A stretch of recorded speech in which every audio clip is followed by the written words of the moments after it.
Boker Tov. So yesterday we went through three different opinions with regards to the use of contraception in between births.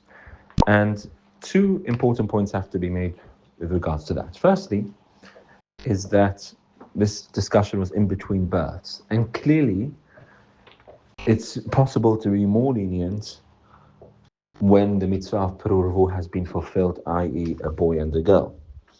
We already discussed in the past the mitzvah of Shevet, if it has a limitation or not.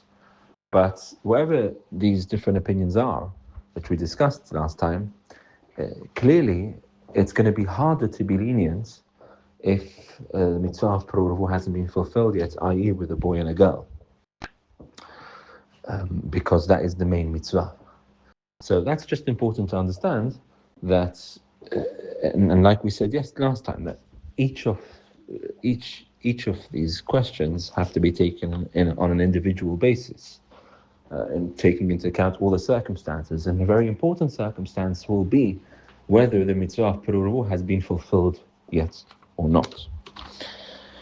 Now, the second thing to understand is that this whole discussion was in between births. Well, there is I would say, unfortunately, a rising phenomena in which people get married and then decide to wait a couple of years to have children. And that has to be said very clearly, that's not correct.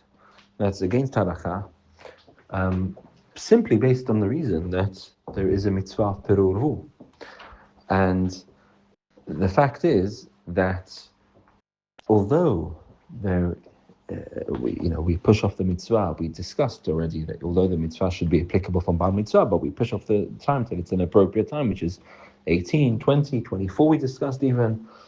But whatever it is, once a couple have decided to get married, it's against halakha for them to decide on no proper grounds to delay having children for convenience or whatever it may be. So that has to be said very clearly. That's not correct. However, there are, of course, some grounds where it would be permissible even before a couple have had a boy and a girl, clearly on health grounds. And like we've explained, whether that's physical health grounds or mental health grounds, but clear where that medical advice is not to have a child on physical or mental grounds, then clearly, of course, then that would be permissible even before a couple have had a child to delay. But the interesting question is with regards to a couple who get married and there is uncertainty in the build-up to the marriage, whether they are compatible for one another. And sometimes you see this in couples, that they decide to get married, but they're going in it not fully certain that this is correct. For whatever the reason is, this is what's happened, and they've reached a situation where they're about to get married, and they're uncertain whether it's the right thing to delay or whether it's the right thing to have children, to get married at all. And so in such a case, they decide, let's see how our marriage fares for the next year or so. And then we'll decide if everything's fine, we'll decide to have children. So that's a very interesting question, which is actually Henkin in response to Bnei Banim dealt with it. And he said on such grounds, if there's uncertainty in terms of the stability of the marriage, then one can delay up to 6 months.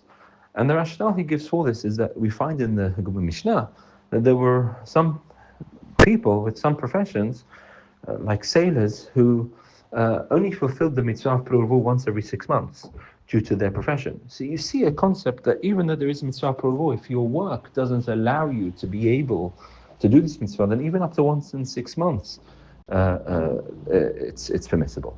And therefore, on those grounds, he wants to say that in such a case where there's instability in a marriage and not certain whether this is going to work out, then there would be grounds to allow doing so. Again, all of this needs to be taken with rabbinic advice to make sure the circumstances are correct, but this is not just for convenience. Chas v'shalom, to say for convenience a couple can do this. There's clear doubts, something along those lines. A more nuanced and complex issue is with regards to a couple who get married and they are both studying and are unable to have a child in the sense that they don't have someone to help look after. One of them, let's say, the mother is training in medical school, and if she has a baby, she won't be able to complete a degree, won't be able to become a doctor, and so on. That's a very complex issue, and that's, in such a case, certainly rabbinic advice needs to be taken and sought. There are perhaps grounds. I'm not going to go into all the details, but again, the general point is to be made is that it's incorrect to delay having children once a couple are married, unless there are strong grounds to do so. Having said all that, it's certainly better for a couple to get married and to delay, even if it's not correct to delay, rather than saying, "Well, wait to get married and then have children straight away." Right? Definitely, there is, as we've learned, a separate and independent mitzvah in marriage, and certainly better for a couple to be married rather than postponing. Okay, so we'll go into more details. B'ezras Hashem.